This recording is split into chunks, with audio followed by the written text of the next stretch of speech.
كابتن ماجد. اللي انا شفته على السوشيال ميديا كله ما يجيش 1% من اللي انا شفته هنا وحضرته هنا في الكورس.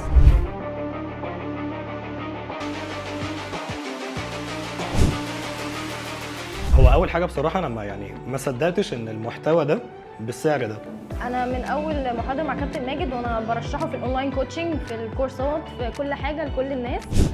هو الصراحه كابتن ماجد يعني فريندلي قوي، وحد يعني اللي هو طول الوقت يحسسك ان هو معاك، وان هو يعني في الكورس مش هيسيبك، هو حرفيا مش بيبخل عليك باي معلومه. كابتن ماجد انا بعتبره قائد كبير والله، وحرفيا كميه المعلومات اللي جوه الكورس كل تفصيله فيها مهمه جدا، بيلخص لك كل المعلومات وخبره السنين كلها في كورس واحد، وحرفيا مفيش حد بيعمل كده.